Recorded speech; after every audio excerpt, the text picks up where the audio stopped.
guys, and welcome back ulit sa ating channel. Panibagong araw, yes, panibagong video naman ang i-share ko sa inyo. Putris video guys, ang Honda XRM 125 motor type ay nagkaroon ng problema sa kanyang makina. Sabi nyo guys, no, lagi na ito nababawas ng langis. Noong nakarang change oil na is wala na daw laman ng kanyang makina. So ngayon, nilagyan niya itong langis at ito na nangyari sa kanyang motor. Panlarin natin para makita nyo ang problema ng kanyang makina.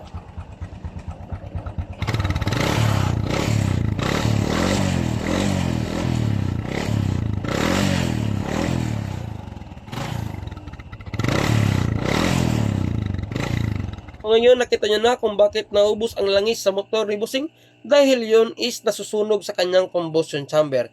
Ibig sabihin, may problema na sa kanyang piston ring at saka sa kanyang liner. So yun o, ganon kaitim at oily ang kanyang canister. Ibig sabihin guys, nagbabawas talaga ng langis ang kanyang motor. Ang motor ni Bossing ay almost 13 years na daw at never pa itong nabuksan. Ang gawin natin is baklasin natin ang kanyang fairings, no? Yung air cleaner, yung carburetor, at saka yung kanyang tambucho para mapabilis ang ating trabaho at hindi tayo mahirapan. Siyempre, magikin na natin. Yan guys, na-magic na natin ang kanyang carburetor, cleaner, at saka kanyang muffler, no? Ang natira na lang kanyang cylinder head at ang kanyang cylinder block. Madali naman tanggalin ang kanyang carburetor, 2 bolt lang. At yung air cleaner is 2 bolt rin. Automatic patatanggal nyo na ang mga pisang binanggit ko. So next step natin gawin guys ay tanggalin natin ang 4 na nut sa kanyang cylinder head. So luwagan muna natin siya guys. Ulitin ko lang no, ang motor ni Bossing ay almost 10 years na daw ito.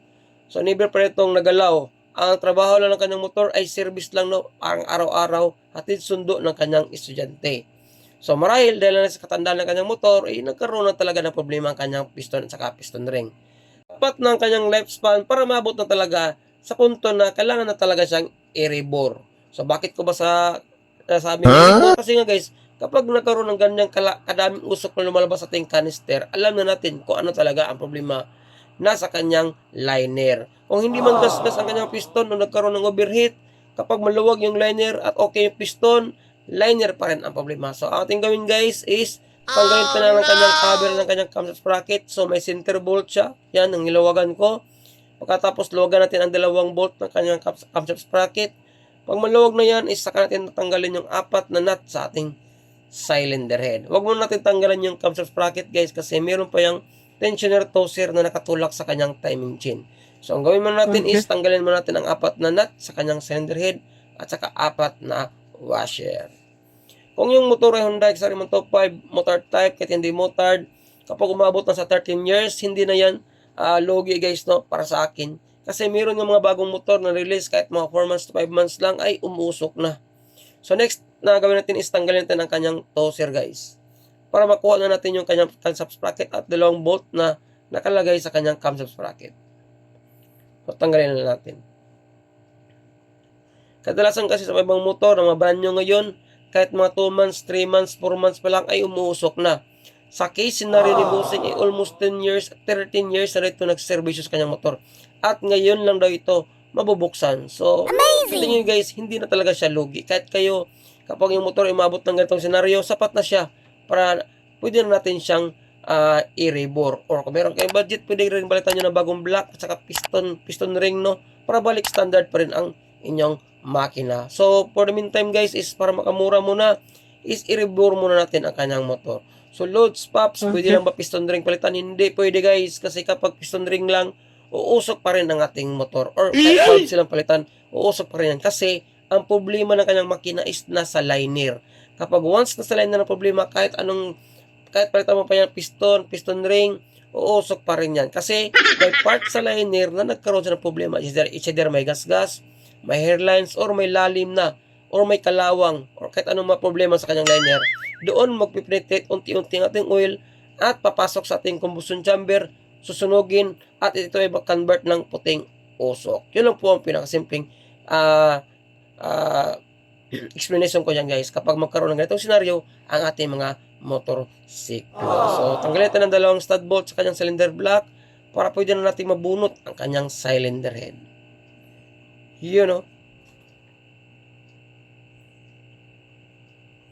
So kapag matanggal natin ang dalawang stud bolt guys, pwede natin sikutin ang kanyang cylinder head. Kapag matanggal na natin ang apat na bolt, apat na nut pala sa kanyang cylinder head.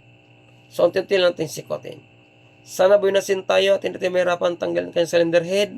Kasi kapag nahirapan tayo guys, mamumblima naman tayo kung paano ito tanggalin. Kasi mayroong part ng ating cylinder head, isang stud bolt na medyo pahirapan. Lahat ng mga XR125, ganito po ang mangyayari guys, no?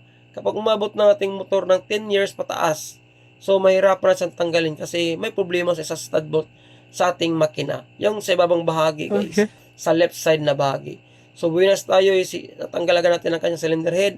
Pero sa dulo is medyo nagkaroon siya ng counting stack up, no? Kasi mayroong mga alikabok dyan na naka-antabay o naka-stack up. Yan guys, so yung mga nahulog, yan po ang dahilan kung bakit nahirapan tayo tanggalin ang kanyang cylinder head. At least natanggal natin ang kalahati niya.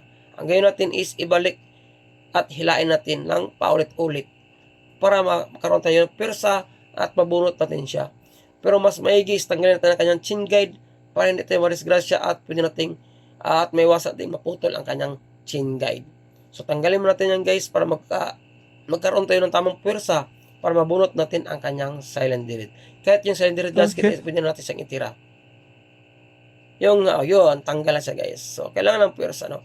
So, ito itsura ng kanyang combustion chamber guys. Ganyan sa kalala, no? Medyo maitim-itim talaga siya. Matagal na talaga itong dinadanas sa motor ni Bossing. At ngayon lang niya nabigyan ng oras para ito ay mapatrabaho natin. Next natin tanggalin ay ang kanyang cylinder block, no? So, sana buwinasan tayo at hindi tayo mahirapan matanggal yan. Kasi nung mga nakaraan, naka-overhaul ako ng XR125 na motor din, ganitong kulay. Hindi ko natanggal ang kanyang block guys. Need ko pang ibaba ang kanyang makina dahil nagkaroon ng stack up sa kanyang isang stud bolt. Yang nasa ibabang bahagi na left side, no? Kasi kapag mga motor na mababot ng 13 years, maraming nakaengkwentro nito na nag-stack up ang kanyang block. So sana buwinasin tayo para madali natin mapatrabaho ang motor ni Bossing. Yun, gumalaw siya guys, no? So sintomas na yan at indikasyon na yan na may chance na mabunot ang kanyang block. Kasi kapag hindi, maaari nating ibaba ang kanyang makina at unti-untiin nating tirahin ng barina ang kanyang bolt at isacrifice para mabunot natin ang kanyang block. Kasi sayang naman ang block kung isacrifice guys, no? Kasi yan po ay original. Ang iba kasi is sinasacrifice yung block para masira at matanggal. Since napalitan din naman siya ng bagong piston. So sa atin guys, bigyan natin siyang taas ng tamang oras at pasensya para malibre ang ating block at hindi masisira at ma-sacrifice. So yun, tanggal natin ang block. So silipin man natin ang kanyang sitwasyon ng kanyang liner. Kasi ito yung salarin guys, no? Kung bakit nagkaroon siya ng ganyang usok kadami. So yun, meron siyang mga hairlines, pero wala siyang indication na nagkaroon siya ng overheat, no? Ikutin pa natin siya ng kaunti. Yun, no? Ang laki ng kalawang guys. Kita yung kulay black na yan. Yan po ang salarin kung bakit nagkaroon ng ganon kadaming usok. Kasi dyan po, dumadaan yung oil at makapenetrate sa ating piston ring, papasok sa ating combustion chamber at ito ay mag-convert ng puting usok. So, kahit palit pa natin na piston ring, piston, valve seal, ay usok pa rin ang kanyang makina. So, next step natin gawin guys, ay tanggalin natin ang kanyang piston, no? Okay. Para ma-check na rin natin ang kanyang sitwasyon ng kanyang piston ring at gap nito sa ating cylinder block. So, lagyan muna natin ng sapin o basahan para iwas disgrasya na rin. Baka mapunta yung piston lock sa loob natin makina, no?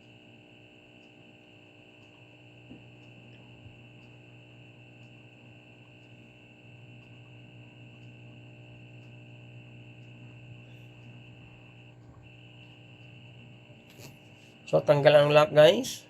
Pwede na natin siya tirahin sa likod, yung kanyang piston lock. Para mabunot na natin yung kanyang piston.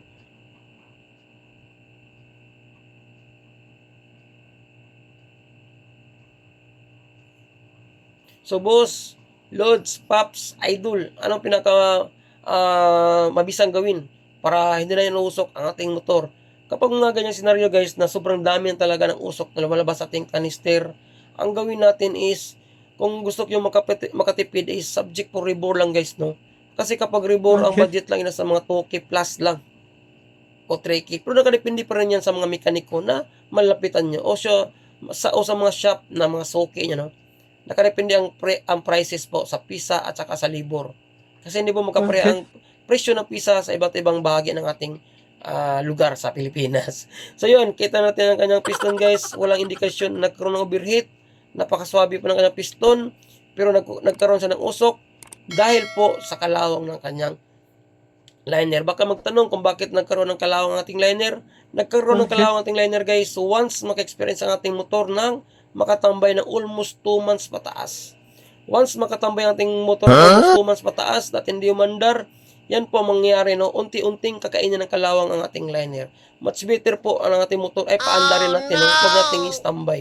Kasi pag once magkaroon ng kalawang, expected na yan, after 3 months na nakastambay yan, unti-unting magkaroon na ng gas-gas sa loob at kakainin ang ating liner. Resulta, magkaroon siya ng usok, no? So, parang ano yan guys sa ngayon, standby mo, tapos, habang tumatagal, hindi pa yan makaranas ng unti-unting pagbabawas. Makaranas na yan once na dumaan na after siguro 6 months gikan pag tambay ng motor. Tulad sa senaryo ni Bossing, no, ito ay nakastambay ng ilang beses. Yun ang mangyari guys, kasi ang ating liner ay pure metal yan, no? Pure metal. Kaya, kakibat ng metal ay ang kalawang. Kapag hindi ito, laging umandar ang ating motor. Walang lubrication na mangyari sa ating liner. Ang resulta, kalawang talaga guys. Kasi nakastambay yung piston sa loob ng ating liner. Pag once hindi na ito umaandar. I-check na natin ang gap ng piston ring sa kanyang liner. So yun, no, ang layo ng gap guys, no. Matik na yan kapag ganyan senaryo, no. Punta tayo sa bayan at iparibor natin siya. Palitan natin bagong piston kit, bagong gasket, bagong valve seal. 1 hour later. Ito na guys, nakabalik na tayo. At ito na yung piston kit na nabili natin para sa ating block. Ngayon guys, pinaribor natin siya at pinalitan na natin siya ng bagong piston. So ito yung itsura nating block guys pagkatapos ng maribor. At shoutout muna kay owner before natin simulan nating trabaho. Kita ko sa inyo ang itsura ng ating liner sa hindi pa natin naparibor. Yon, ang kalawang ang naging salarin kung bakit siya nagkaroon ng puting usok, no? At ito naman ang itsura ng ating liner guys pagkatapos natin siyang maparibor. Napakalinis, napakaswabe, balik alindog, at napakakintab ng ating liner guys. So yun po ang itsura ng ating bagong rebor. So ang rebor po ay nakahalaga ng 350 pesos, no? Ang ating pagpamasin shop. At ito naman ang piston na kinabit natin, Lipan na 110. Ang Lipan na 110 ay makapareha lang po ang kanyang piston pin at haba at lapad ng ating piston. Ito po ay rebor 25. So idikit natin ang naunang piston. Magkaiba lang po sila ng piston skirt, no, o saya, no, pero ang importante is magkapareha lang ang taas at lapad niya. At siyempre ang piston pin is magkapareha lang ang sizes. Yun ang pinaka-importante guys. Yun, no. So kapag walang available na XR125 na piston kit na rebor 25, pwede po ang Lipan 110 na piston. Yun, no. Ang magkaiba lang ay ang kanilang piston head, no. Mas malalim yung stock kaysa Lipan na 110. So siyempre guys, iprotesin mo natin trabaho. Ipakita ko sa inyo kung paano natin i-assemble ang ating mga piston rings. Sa ating piston is meron tayong 4 na piston rings, including na pang-5 ang ating oil skipper, no? Isang oil skipper o wave na ring, 2 oil ring na manipis, at 2 compression ring.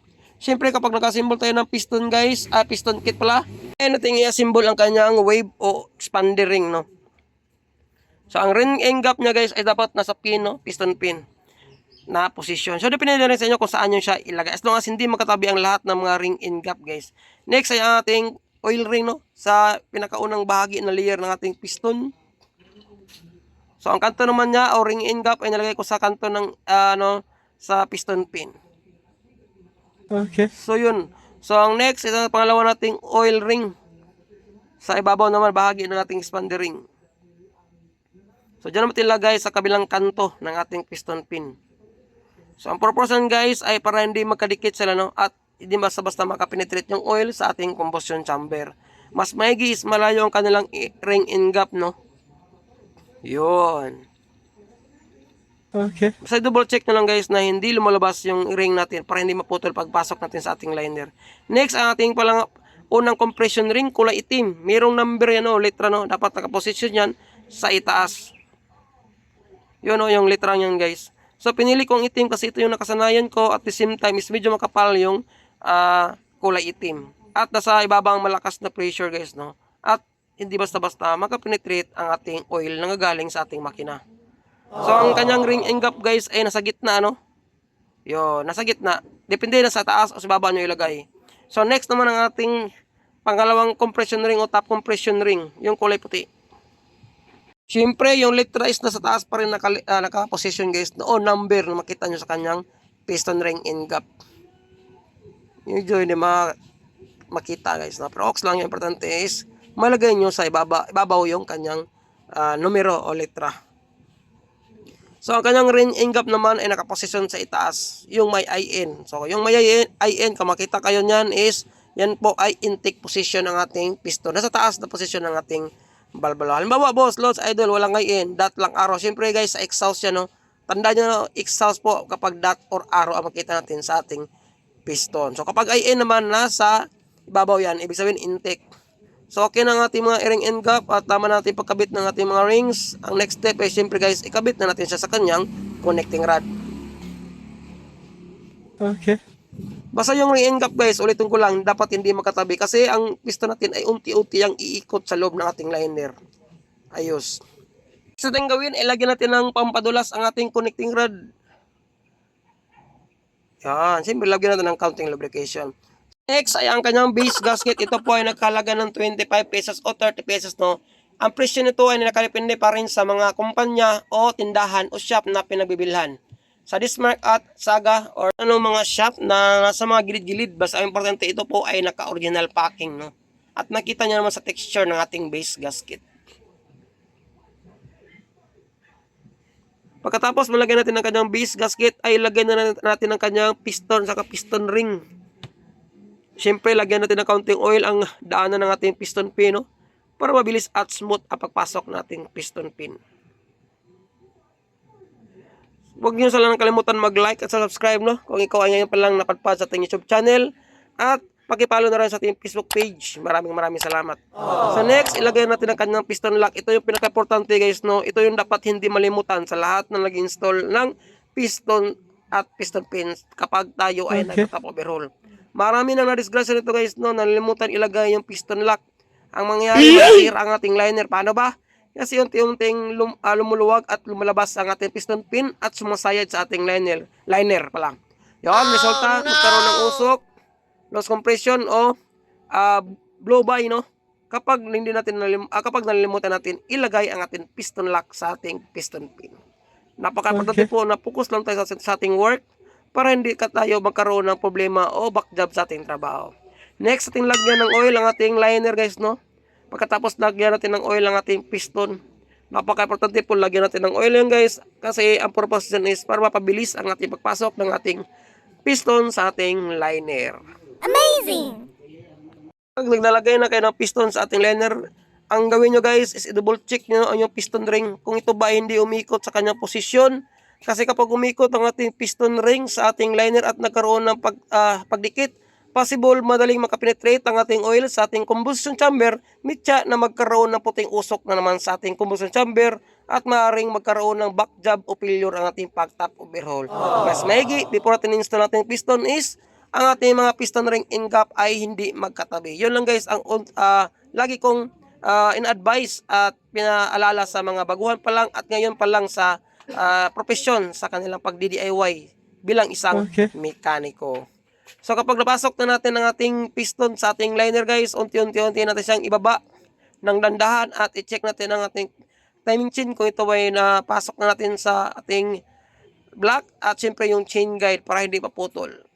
Napaka-importante din guys kapag malagay na natin ang ating block sa ating makina is itap natin agad ang ating piston. Ang purpose din guys is para hindi na kayo mahirapan pang hanapin kung saan ang ating piston, kung ito ba ay nakababa or nasa taas. Usually kapag tayo nagtatap overhaul, nakalagay ng ating piston sa level ng ating cylinder block.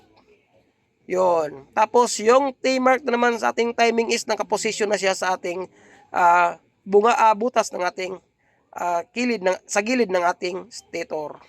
So next, ilagay natin ang kanyang cylinder head gasket. Siyempre guys, before natin i-install yung cylinder head, ay ipapakita ko sa inyo ang ating kung paano natin ginrain at valve lapping ang ating valvula. So pag valve lap nating valvula is dalawa ang ating gamiting grinding compound, yung coarse at saka fine. Coarse muna natin gamitin sapagkat ito ay kailangan una nating ilapat sa ating valvula kasi maraming mga matitigas na carbon sa ating valve seat, sa ating valvula. So yun muna ang unahin natin course. Pag malinis na ang ating unang gamit na course, ay siyempre next nating gamitin is ang fine para sa pinali ng ating surface ng ating valve set o sa ating valve stem o sa ating valvula. May nagtanong, no, na hindi ko makalimutan kung pwede ba hindi i-grind ang valvula. Mas may i-grind guys kasi yung mga carbon yan ang dahilan kung bakit magkaroon ng singaw ang ating valvula. Mahirapan, maka-close.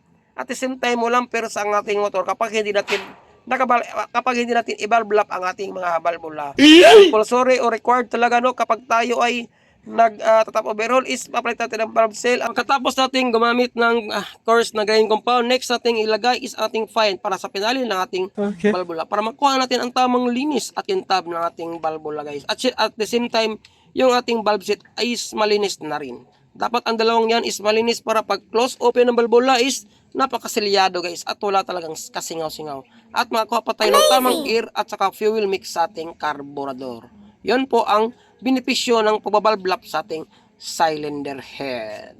Kung wala kayong barina na pang valve lap guys, ox lang kahit rubber.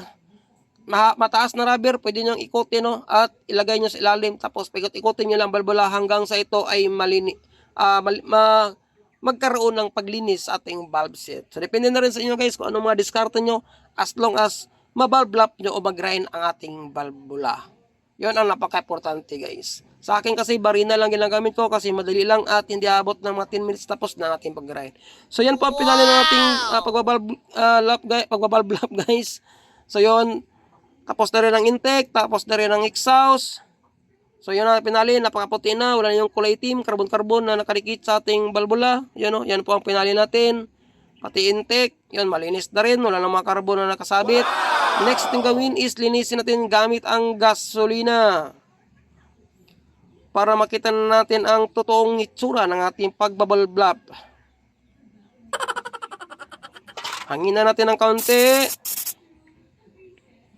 Para talagang kadumi-dumi guys, no? At malinis ang ating pagbalik sa kanyang valve set.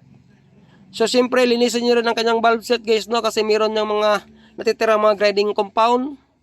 So kapag malinis na, next natin gawin, huwag nyo kalimutan maglagay ng valve seal. So nilagay ko guys ay double spring, no? Maganda kasi yung double spring kasi kapit na kapit na talaga ang ating valve stem at hindi basta-basta tatagas sa ating combustion chamber yung oil sa loob ng ating cylinder head. So ganyan lang po ang magkabit ng valve seal guys. Itulak nyo lang sa kanyang valve guide. Napakadali lang kasi yung valve guide is nasa gitna lang yan. Tapos yung valve seal is ipatong nyo lang siya. Ganyan lang po kadali kung paano magpalit ng valve seal.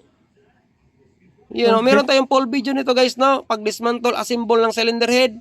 So kapag meron tayong oras, i-edit natin yon at gawa natin ng video. Baka may maghahanap kung paano mag-dismantle, assemble ng cylinder head ng XR-yung 25 at kung paano ito grind. I-grind pala. So yun, ilagay na natin ang dalawang valvula natin guys. Pagkatapos malagay ang dalawang valvula, ay ibalik na natin ang kanyang spring, no? Kanyang compression spring. So sa ating cylinder head guys, ay isa lang po ang ating compression spring, no? May mga motor na dalawang compression spring. Kadalasan is yung mga 100cc, 110cc. Pero sa Honda nga 125 guys, ay isa lang po ang compression spring, no? So yun, ganoon lang po pagbalik ng valve lock. Gamit lang tayo ng valve breaker. Kung walang valve breaker, DIY na lang. So yun, kompleto na guys. Siyempre ang pinaka-last at pinali para sure natin na walang singaw is lagyan natin ng gasolina ang kanyang intake manifold. At i-check natin kung wala bang tagas.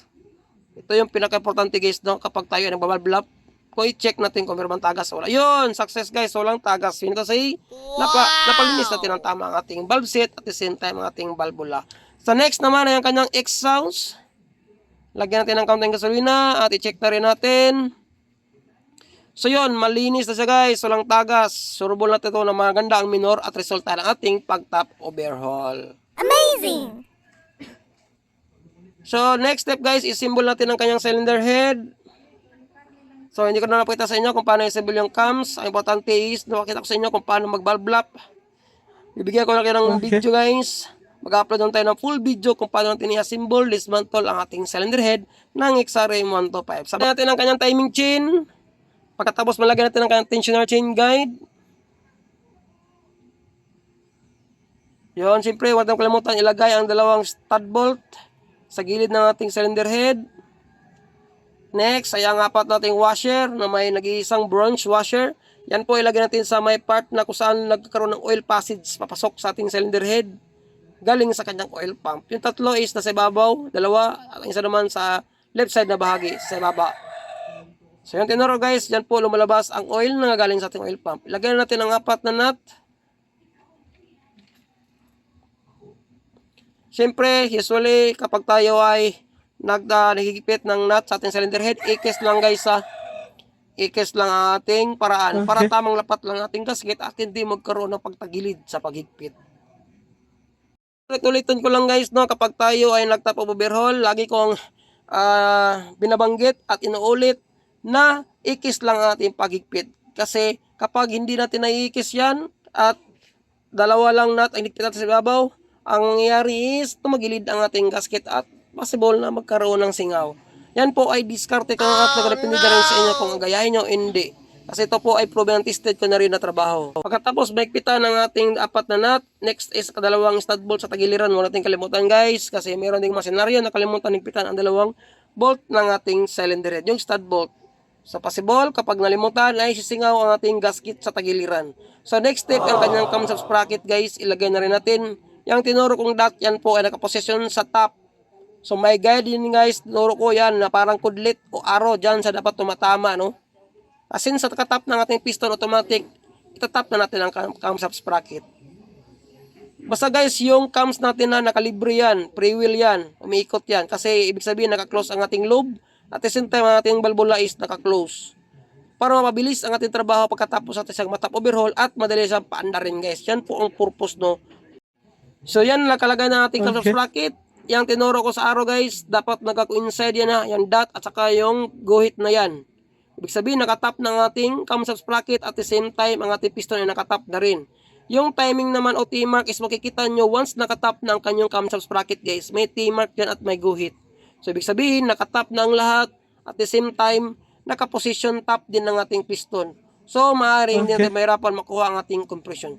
Once kasi hindi nakatap ang ating piston at hindi nakatap ating lobe, hindi yan na-under guys. Baliktad po ang kanyang compression. Ang mangyari, mahirapan kayo pa na rin, hard start, at buga ang resulta ng gasolina at hindi kahigop sa kanyang carburetor. Next step is ilagay na natin ang kanyang tensioner toser. Nakaangat na yung toser niya guys. Para pagpasok natin at paglagay pala natin ay hindi siya nakatulak agad. So saka natin siya itutulak kapag once nakalagay ng ating toser. So ganun lang siya kasimple guys kung paano gamitin ang ating tensioner toser. So dapat last natin siyang ilagay kasi meron kasi pagkakataon na yung timing chain is nakapatong sa kanyang chain guide. Mas maigis, masilip natin ng kaunti kung ito ba ay chain guide ang nakikita natin kaysa timing chain. Kaya kasi ang mangyayari kapag hindi natin nakita at ilagay natin diretsahan ang ating tensioner toser, masisira ang ating chain guide guys. Dapat yung chain guide is sa taas yan at ang timing chain nasa ilalim. Pag once nakatulak na ating toser, saka natin i-retaining ang ating bolt ng ating camshaft sprocket. Ito yung wag natin kalimutan rin guys, no? Kasi kapag nilimutan natin higpitan yung dalawang bolt na yan, matatanggal ang ating timing chain, masisira ang ating valvula, baluktot, at masisira din ang ating piston. Next, sa ating valve clearance, gagamit na tayo ng peeling gauge guys, no? Peeling gauge. Hindi tayo gagamit ng peeler gauge kasi ito po ay matagal na nating diskarte. Yung mga peeler gauge sa yan sa mga motor na sensitive, no? Pero kapag mga 110, 125, no need na ng peeler gauge. Gagamit na tayo ng peeling gauge. Yung apply dapat wala, dapat side peel lang, sapat na. Kapag may apply yan nilagay natin, automatic magkaroon ng lagi tik tik tik tik tik tik. Pero kapag side peel lang, ox lang. Kasi yan po ang design ng XRE 125 kahit pa 110, 125 at 115. So higpitan natin guys since ang sa ibabaw is okay naman yung kanyang higpit ng ating valvula. Retaining lang natin, ang ibabaw is medyo maluwag kaya tinanggal natin at niluwagan. Basta guys, no, pag ganito mga motor no, okay lang gagamit ng peeling gauge. So okay lang. Pero kung yung mga gusto talaga at gusto ng peeler gauge, pwede rin. Kahit gamit lang kayo ng pinaka-pinipis na peeler gauge. So pero sapat na yan guys kahit mga walang apply no, ang importante side play lang kasi ito yung mga design talaga ng mga motor na ito. Okay. So lagyan natin ng liquid gasket para matakpan na natin ang ating mga valvula ng dalawang tapit cover. So pasensya na guys, medyo mababa ang ating video at syempre mag-shoutout na rin tayo. Shoutout nga pala sa lahat ng pa-shoutout dyan sa ibaba, yung mga solid supporter natin sa ating YouTube at saka Facebook, yung laging nanonood at laging nagko-comment sa baba. At syempre, huwag natin kalimutan yung mga silent viewers natin na pasikreto nanonood sa ating mga videos na in-upload. Ako po taos pusong pasalamat sa inyong lahat. Ride safe. God bless. Wow. So yun, natakpan natin ang apat na bolt, yung apat na bolt pala nagpitan natin. Next natin gawin is ilagay natin ang gasket sa ating tagiliran ng ating camshaft sprocket, yung bilog. Kapag natakpan na natin, nagpitan na natin ang ating takip, huwag natin purasahin guys, delikado, mapuputol at magka-crack sa gitna ng ating thread. Yung sapat lang ang pursa guys, no? Yung kontrolado lang ating pursa. So next is ilagay natin ang ating karburador. Nalinis na rin natin ang ating karburador. So kapag once na natin lagay natin karburador, ito na yung time na pwede na natin siyang mapaandar. Pagkatapos natin ma-check ang ating compression of pressure sa ating cylinder head. Okay. So huwag kamutan natin ilagay yung kanyang breather hose. Napaka-importante po ng breather hose. Kasi kapag walang breather hose, madaling makapasok yung mga dumi-dumi na galing sa ibabaw papasok sa ating carburetor. Kasi yung breather hose guys, yung nilagay natin na parang tubo niya, nakakalabas ang carburetor, rekta yan papunta sa kanyang bowl, no? So kapag natanggal yan, matik na yan. Diyan papasok yung mga buhangin at ano pa mga dumi na gagaling sa ating labas ng ating makina. So next step, lagyan natin ang kanyang fuel cock, yung dalawang bolt. So, syempre, tapos na rin. On na natin ang kanyang switch ng kanyang gasolina. Na-install natin ang kanyang balbula. Natakpan na natin. So, next step natin gawin guys ay check na natin ang pressure. Kung naging okay na ba. Kasi kapag walang pressure yan guys, ng ating butas ng ating spark plug, possible, hindi na kuha natin yung tamang tap ng ating piston at saka balbula. Dapat may hangin yan na lumalabas. Kapag meron ng hangin, next is ilagay na natin ang ating spark plug. So, check yung spark plug guys, yung gap. Kasi may pagkataon na kapag yung gap ay nakatukod o yung electrode nakatukod sa bato, hindi yan maglalabas ng kuryente. Mas may i-check yung gap. Maraming na disgrasya yan guys. Pagkatapos sa top over, ayaw na umandar. Yun pala, ang spark plug is dumikit yung electrode sa kanyang ground. So, mas may i-check yun guys, no? Kasi may mangyari na ganyang senaryo. So, lalagyan natin spark plug cap. Ito na yung moment of truth o moment ng katotohanan o natin susi at panda rin na natin.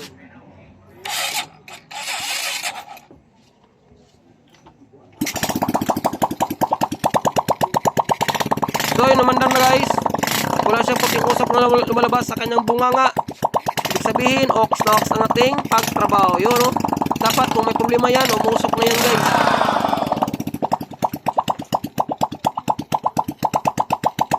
So yan po ang pinaka-importante guys, nga wag man natin ikabit ang ating tambutso kasi yung tambutso may oil pa yan sa kanyang kanister. Baka maginala kayo kung bakit nagkaroon ng puting usok kahit bago pang palit ng piston at saka piston ring at bagong rebore. Yun pala ay sa kanyang tambutso lang.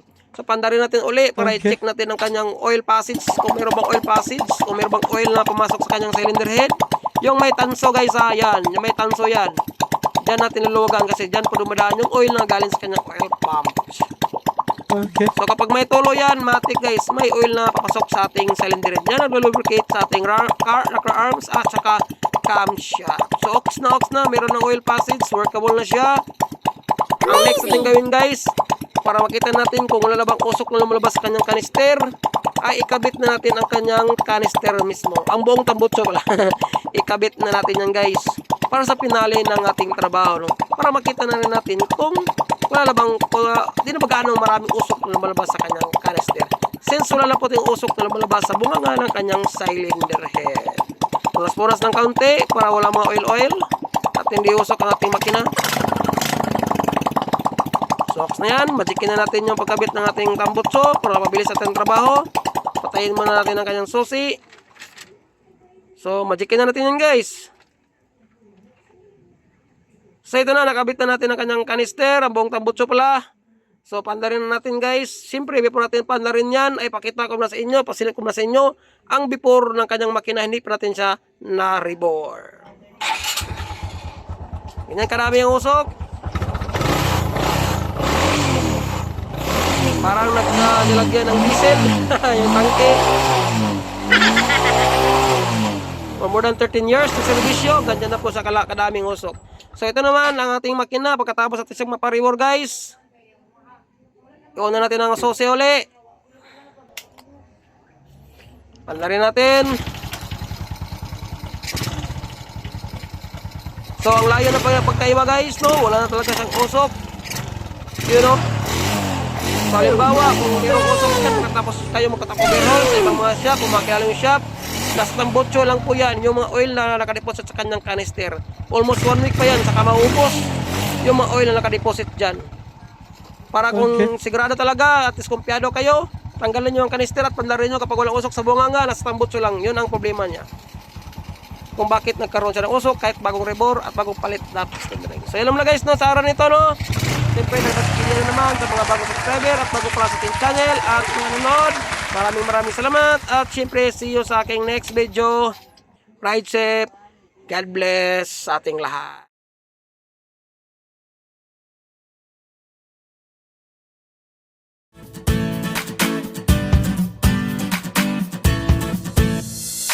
Good day guys and welcome ulit sa ating channel for today's video. Honda RS125 FI ay nagkaroon ng problema sa kanyang makina. Sabi ng owner guys, ito daw ay nagkaroon ng cransing.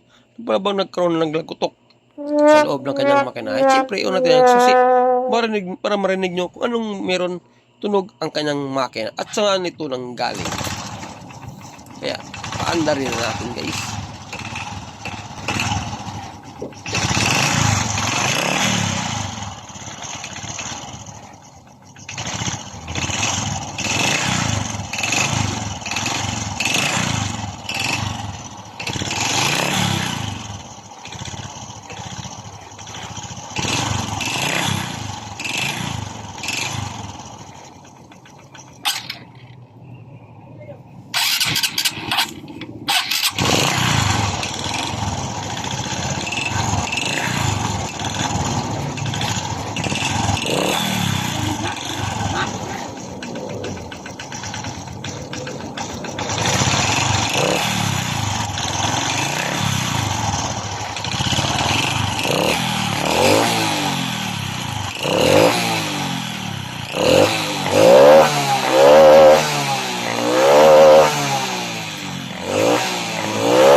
Sa tingin nyo guys, saan kaya nanggaling ang tunog meron ang kanyang makina?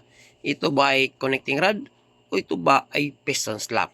So ang gawin natin is baklasin muna natin ang kanyang head at block para doon muna natin makita ang initial na cause kung bakit nagkaroon ng ganung ingay ang kanyang makina. Unahin natin tanggalin ang 4 na high nut ng kanyang cylinder head. Okay. So tayo po ay nag-home service guys, no? Wala po tayo sa ating shop. Tayo ay pinapunta ni pinsan sa kanyang shop kasi guys, ganitong issue is nadagdalawang isip siya kung ito ba connecting rod o may problema talaga ang kanyang block. Kasi nandun talaga ang lakas na ingay sa ibaba ng kanyang makina na nanggaling ang tunog na iyon. So para bang cleansing o para mo nagkaroon ba ng lagutok sa loob ng kanyang makina. Ay siyempre step by step natin guys. Unahin natin ang kanyang cylinder head at saka block. Doon natin makita kung anong problema meron ang kanyang makina. Next, tanggalin natin ang dalawang bolt sa takip ng kanyang timing chain. Kapag matanggal na natin yung 4 na high nut ng kanyang cylinder head. Ang connecting rod kasi sa guys at piston slap, magkapareha halos lang ang tulog na yan. Depende na rin sa inyo kung paano nyo siya i-diagnose. Pero siyempre, kapag mga ganyang issue, natural, nagdadalawang isip talaga tayo kung saan ba tunog meron ang kanyang makina. To make sure na hindi sa piston or hindi sa connecting rod, ay kailangan natin baklasin ang head at kanyang block. Dito pa lang is makikita natin o initial na problema meron ang kanyang makina. Kung ito ba ay nagkaroon ng overheat o ito ba ay nagkaroon ng problema ang kanyang connecting rod. So next, tanggalin natin ang kanyang camshaft. Kapag matanggal na natin ang kanyang bolt at meron dalawang stud bolt na mataas sa tagiliran ng kanyang head. So tanggalin na natin siya guys. Itong tunog ng kanyang makina ay mahina pala, no? Habang tumatagal ito daw ay palakas ng palakas. Kaya na bahala si Busing Mas lalong lalaki ang gastos ng kanyang makina kapag pinatagal pa niya ito. Since busy si pinsan kaya tayo ang pinabaklas na at troubleshoot sa tunog ng kanyang makina meron ito. So next natin tanggalin guys ang kanyang roller guide sa gitna. So meron siyang bolt guys no. Parang design ng ating Honda RS 2.5 is para siyang sa Honda Wave na 100 na merong roller sa gitna. Next naman is tanggalin natin ang kanyang throttle body. So may dalawang bolt ang kanyang throttle body sa kanyang cylinder head. Yung na-delay ang pagtanggal natin guys no, ang pagtanggal ng bolt sa kanyang throttle body. So pagkatapos natin nito matanggal ang kanyang throttle body, pwede natin sikwatin ang kanyang cylinder head. Ang Honda RS 125 Fi at saka Honda XR 125 Fi ay magkapareha lang po ang setup ng kanilang makina. Okay. So pwede na natin bunutin ang kanyang cylinder head guys since natanggal na natin ang kanyang throttle body. So dito pala makita natin ang carbon deposit meron ang kanyang combustion chamber. Kasi nagkaroon ito ng paunti-unting pagbabawas ng langis, sabi ni owner nung ito ay in-interview ng aking pinsan. So check natin ang kanyang combustion.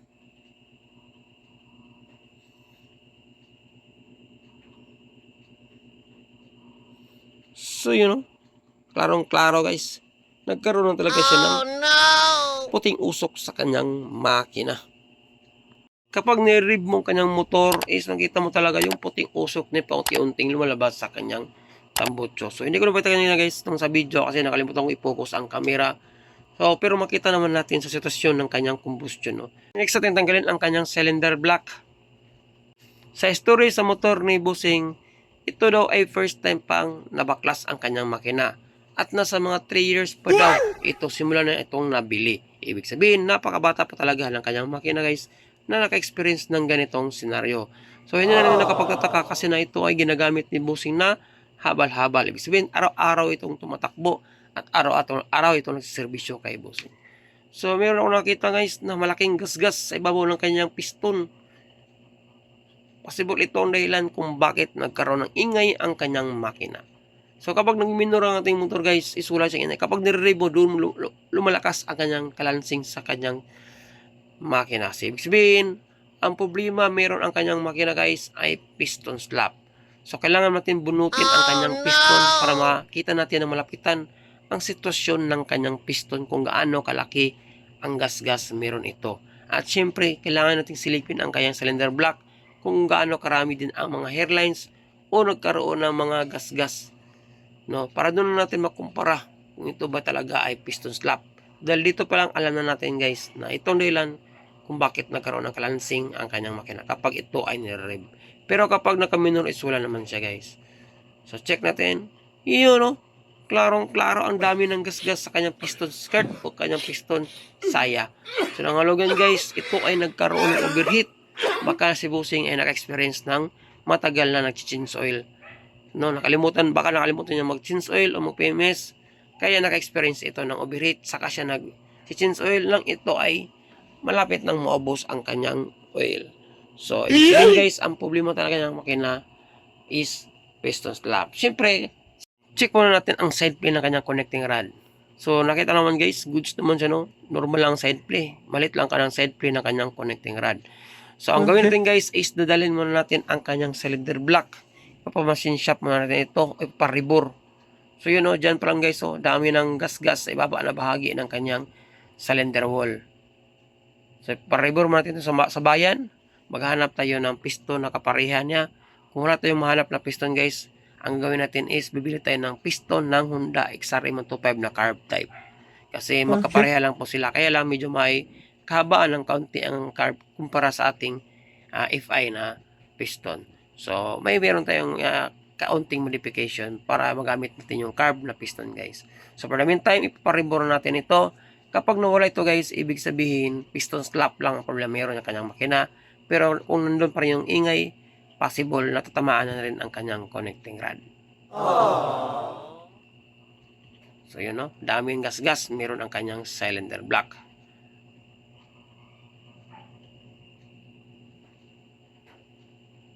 Kasi yung piston slap guys at saka connector is halos makadikit lang ang tunog na yan. Pero kapag matagal ka na sa ganitong trabaho guys, alam mo na kung ano ang connecting rod at saka piston slap. You know? Just wala na Okay. piston, alam mo na ito ay piston slap. Punta tayo sa bayan at ipaparibor natin ang kanyang cylinder block. Okay. The next day. So ito na guys, tapos natin maparibor ang kanyang cylinder block at syempre kasama na rin ang ating bagong piston. Pag bagong ribor ang ating block guys, syempre bago din ang sukat ng ating piston. Yan po ay 0.25. Ibig sabihin first ribor pa po ang kanyang cylinder block o ang kanyang motor. Okay. So, syempre ito naman ang itsura ng kanyang cylinder wall pagkatapos ating maparibor guys. Ganyan nakakintab. At syempre ito naman ang itsura ng kanyang wall nang hindi pa natin siya naparibor guys. Ang daming gasgas, guhit o mga hairlines. So ito naman ang itsura ng ating liner pagkatapos ating madala sa ating reboring machine. You know, napakakintab, napakaswabe, napakalinis tingnan. Wala lang mga guhit-guhit guys. Kasi bagong rebore na ang kanyang cylinder block. Nag-home service po tayo na wala tayo sa ating shop. Andito tayo sa shop ng aking pinsan. So ngayon guys, ang pinakauna natin gawin ay syempre i-assemble muna natin ang ating piston ring sa kanyang piston. So yan po ang kanyang cylinder block guys. Ito po ay unang rebore ng kanyang makina guys, no, o kanyang block. So ang brand natin ginamit ay OEM tulad ng ating nakasanayan at pinakatiwalaang pesa. Itong brand ito guys ay never pa akong nabigo, no, o never pa akong pumalpak. So ngayon, i-assemble natin ang ating mga piston rings sa ating piston. Ang piston natin ginamit ay hindi FI, no, ito po ay carb type. Ito po ang pagkakaiba ng dalawang piston ng FI at saka sa carb. Sa FI ay maikli ang kanyang piston skirt, usaya ng kanyang piston.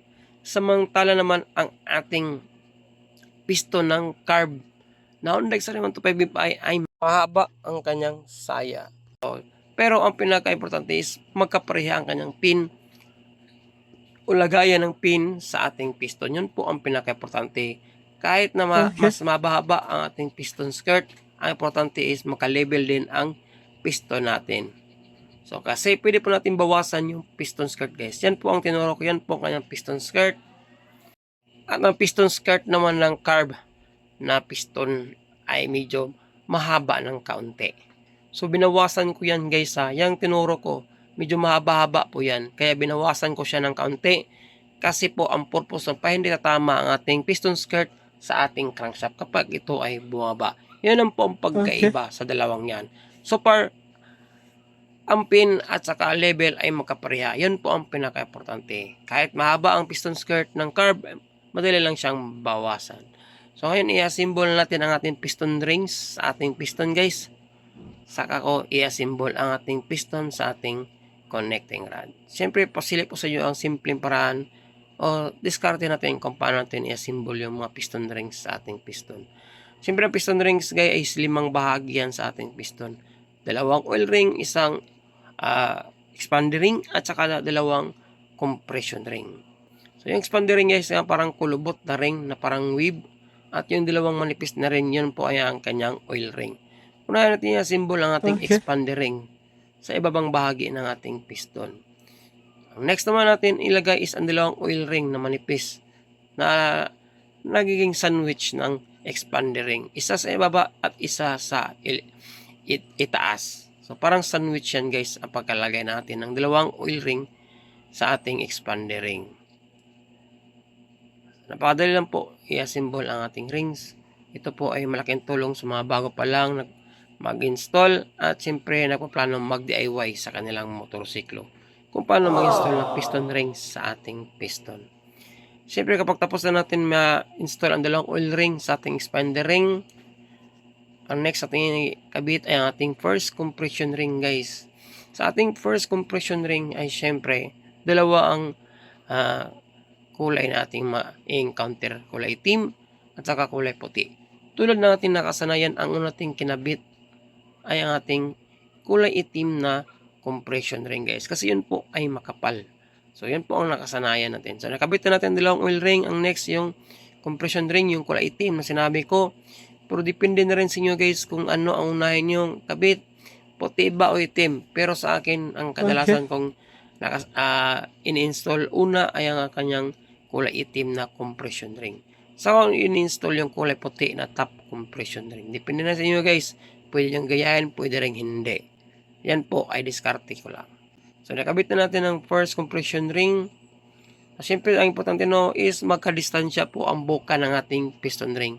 Kasi po, ang yung piston ring ay unti-unti yung umiikot sa loob ng ating liner. Kung matagal na kayong nagbabaklas ng block, doon yung ma-discover guys na yung piston ring is umiikot yan sa loob ng ating liner. May pagkataon na dumidikit yung dalawang buka, yung top at saka second compression ring. So, mas maigi is bigyan natin siya ng gap guys. Yung first compression ring, ilagay natin sa taas yung gap. At ang second compression ring naman, ilagay natin sa ilalim. Yung sa oil ring naman sa baba is kahit magka-distansya lang. Yung distansya lang doon sa butas ng pin. At isa naman yung butas sa pin ng ating buka ng ating oil ring. Importante is meron silang distansya o gap.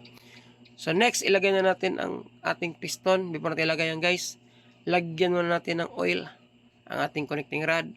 At the same time, lagyan natin ng oil ang ating pin para smooth ang pagpasok natin sa pin sa loob ng ating connecting rod. Shoutout nga pala sa ating mga tagapanood, lalo na sa ating mga silent viewers, mapa Facebook at saka YouTube. Maraming salamat po sa inyong lahat. Sana huwag kayong magsawang sa suporta at laging manood sa mga videos ko na ina-upload. God bless sa ating lahat. So pagkatapos natin may lagay yung pin guys at may shoot natin sa kanyang connecting rod, lagyan muna natin ng basahan ang bungangan ng kanyang makina.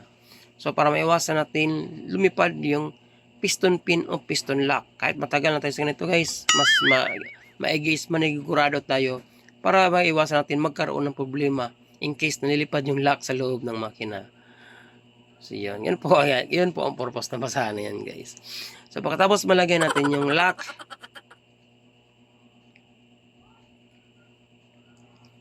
so yan, nalagay na natin ang kanyang lock guys. Kuti-kuti na natin to make sure na pumasok siya sa kanyang guide para maiwasan natin makaraya ang kanyang pin sa loob ng ating liner mitya na masisira ang ating block. Next, ating kabit ang kanyang base gasket. Yan po ay original. Yan po ay sukat talaga niya sa kanyang makina. Honda RS125FI at saka Honda XR125FI ay magkapareha lang po ang setup ng kanyang makina. So kung anong meron ng kanyang makina, is meron din ang ating Honda XR125. Amazing! So pagkatapos may kabit natin ang ating base gasket, pwede na natin ilagay ang kanyang cylinder block. Lagyan mo natin ng pampadulas ang kanyang piston rings guys, para smooth ang pagpasok ng ating piston sa loob ng ating liner, pati na rin ang ating liner. So yan pa mga sekretong malapit natin. So ilagay na natin ang kanyang block. Sa part nito guys, dapat is haba natin ating pasensya. Huwag nating madaliin ang pagpasok ng piston rings. Ang importante is ma-shoot natin at maiwasan natin magkaroon ng pagbali sa kanyang mas maigi is sure talaga no. Unti-unti na natin ang pagpasok ng ating piston sa loob ng ating liner para sure talaga na hindi tayo magkaroon ng problema. Kung sakali mang pilitin natin, dapat po before natin install yung block at saka piston, i-check muna natin kung hindi ba ito matigas ipasok o mahirap nating ipasok ang ating piston. Kapag ganun, huwag nating ipilit, ibalik natin sa machine shop at ipapahuning natin. So, to make sure talaga na hindi magkaroon ng overheat ang ating trabaho. Kailangan smooth. So, kapag ma-install natin ang ating piston, paikot-ikutin na natin guys, ibaba ay taas.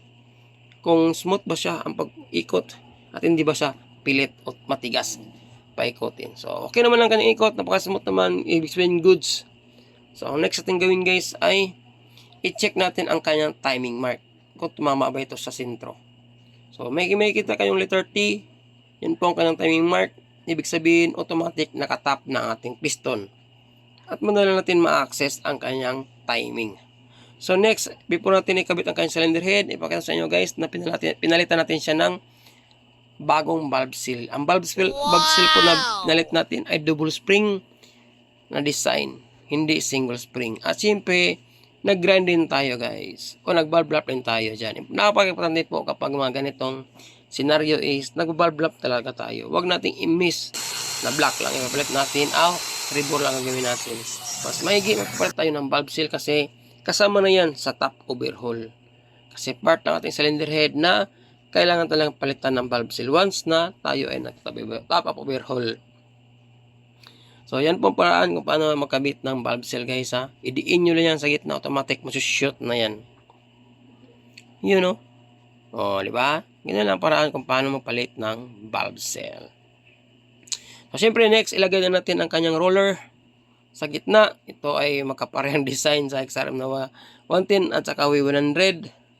So, ito ay hindi magkapareha na setup ng ating Honda Carb na 125. Yung may roller guide sa gitna.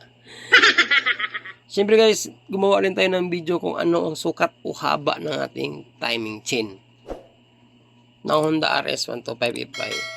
Kapag magkaroon tayo ng oras sa pag-edit, i-upload natin yan. At least dagdag idea na rin sa mga gustong malaman kung ano ang haba o sukat ng ating timing chain. Next, natin ikabit ang kanyang head gasket. Pagkatapos ang kanyang cylinder head mismo. So yan, malinis na siya guys, ang kanyang combustion, no? Nilinis natin ng maigi yan.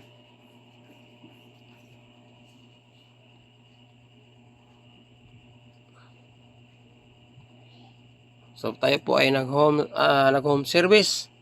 Wala po tayo sa ating shop guys. 2 araw tayong pabalik-balik sa shop ng ating pinsan. Kasi noong unang araw is malakas yung ulan. Ito na ang pangalawang araw, yung pag-assemble na natin sa kanyang makina. Kasi hapon na po na binaklas natin yung first day natin. So, nasa-short tayo sa oras guys. So, may 4 siya na washer, yung may tanso, yung 3 regular na kulay. Yung tanso is nasa right side na ibaba. Kasi nandyan po pumapasok ang oil passage natin papunta sa ating cylinder head. Kung saan i-check natin kung meron bang oil na lalabas sa kanyang head. Kapag tapos natin siyang i-top overhaul. So, ang paghigpit po ng 4 na nut ay ikis tulad ng ating nakagawian. Tapos, ng 4 na nut, ilagay natin 2 stud bolt. Higpitan natin ng kaunti. Saka natin ipa-final guys kapag once mahigpitan natin ang 4 na nut sa kanyang cylinder head. So, unahin natin higpitan yung 4 na nut guys. So, ikis-ikis lang yan. Ang purpose niyan is para maganda yung lapat ng ating gasket sa head at saka sa base gasket. Kapag okay na ang ating higpit, saka natin i-final higpitan ang kanyang 2 stud bolt. So, kapag yung motor ay naka-experience ng pag-rebore, so dapat tamang break-in guys. Huwag mo na mag-back ride. Tapos, solo lang muna kahit mga 30 to 40 ang takbo. Ang importante is, hindi natin mapwersa ang ating motor.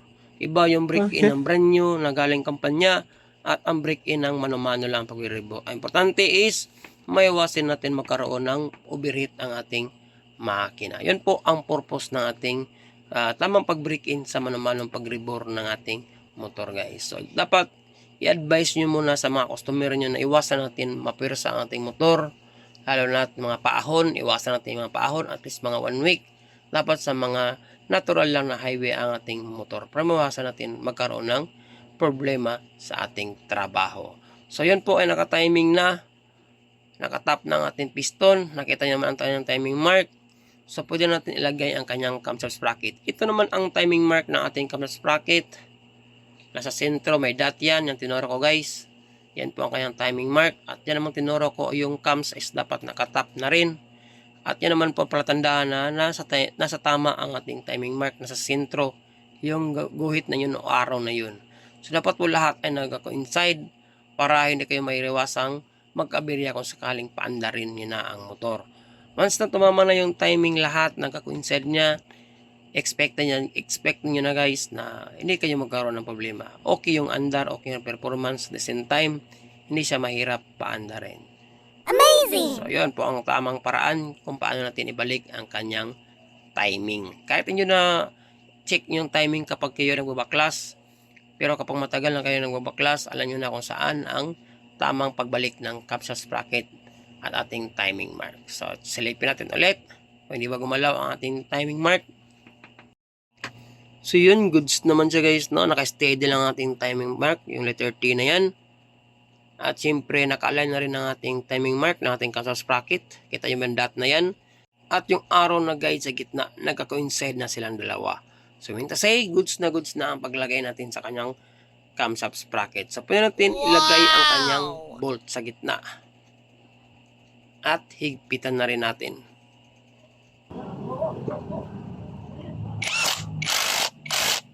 Pagkatapos higpitan, pwede na natin takpan ang kanyang camshaft sprocket guys. At syempre yung timing side play lang, no? Kahit na wala ng up play, importante may side play lang, sapat na.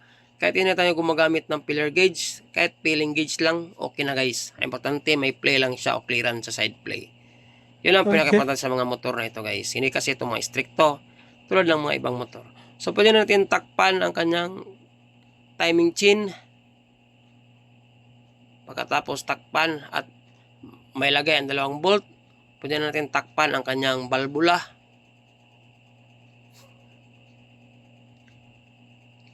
Basta all goods na ang kanyang clearance guys, pwede na natin yung i-retaining ang kanyang balbula. So takpan na natin siya. Kapag mayroong leaking ang yung makina guys, palitan nyo ng o-ring. Kasi nung binaklas natin yan, napakadumi po ng kanyang makina. Tingnan mo yung kanyang makina guys, pagkatapos natin malinis ng ilang minuto, di ba? So buti-buti na ang itsura yan kumpara nung nauna na marami talagang kulay-kulay itim-itim. Dala na rin yung mga oil na tumatagas ay tumitigas sa kanyang makina. Kaya nagkaroon ng ganyong itsura ang ating makina guys. So ayan, goods na niya, malinis na siya guys. Kasi nga is, medyo sa sobrang busy ni Bossing, wala na siyang oras para sa kanyang pag-maintenance ng kanyang motor. So yun, ang advice ko sa mga ganito, mga first rebore, ay huwag kalimutang mag-change oil kahit mga 20 days, first change oil. So check na natin ang kanyang compression guys. So yun, all goods ng kanyang compression. Since natakpan na natin ang kanyang mga balbula at nabalik na natin ang kanyang throttle body. So sa moment of truth na tayo guys, is kailangan paandarin na natin. Kung may kumpara na natin yung unang tunog ng kanyang makina na hindi natin pinaribor, at siyempre tunog ng makina pagkatapos natin maparibor. So since goods ng kanyang compression, pwede na natin ilagay ang kanyang spark plug. Siyempre huwag natin kalimutang higpitan.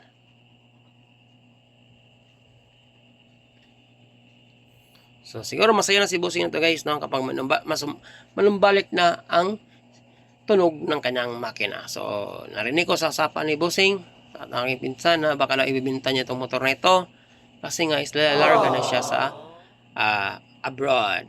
At ito na lang gagamit sa kanyang motor. Pandagdag gastos na rin sa kanyang pag-a-apply. Since matitingga na yung kanyang motor kapag ito ay naka-abroad na si Bossing. So nilagay natin ang kanyang spark plug. Lagyan natin ang kanyang spark plug cap.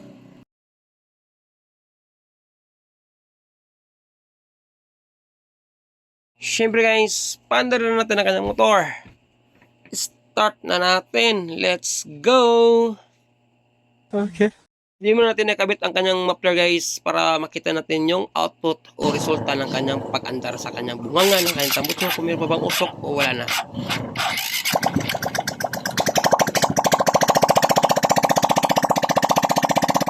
Yan o, umandar na.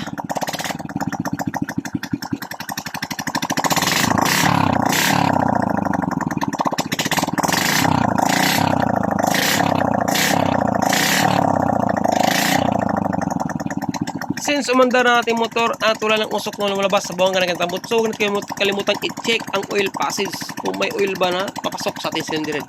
You know, since may tagas na siya, ibig sabihin may oil na papasok sa ating cylinder head at goods ang ating pag-assemble. Kaya retesting na natin ang 4 na nut.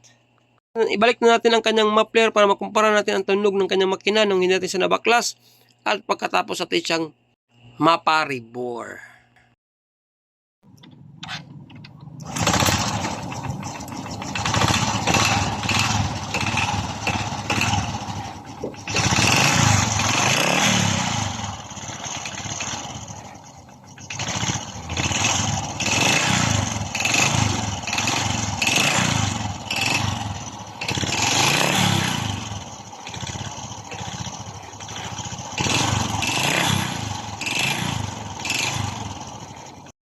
Kabit na natin ang kanyang air cleaner at saka tambutso. Ito na yung final na tunog pagkatapos ating ma-assemble ang kanyang makina.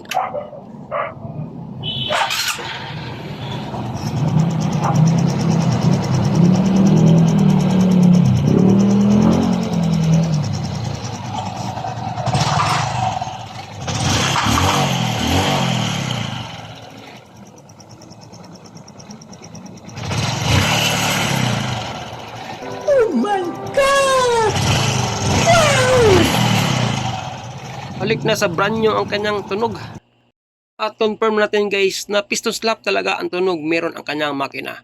So tapos natin siyang mga symbol lahat at nabalik na natin. Kukulang na yung kanyang mga cover. At syempre salamat at shout out sa aking pinsan. Ayoy Motorworks. Yun. Ayos. At sa kanyang shop.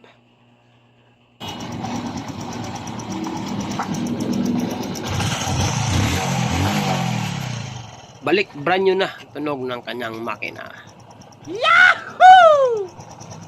Siyempre guys, no, sa araw ito maraming salamat at see you sa aking next video. Ride safe, God bless. Shout out sa aking napakasipo ng mekaniko at siyempre sa owner ng motor. Napangiti na natin ang ating customer. Ride safe, God bless. Ayos.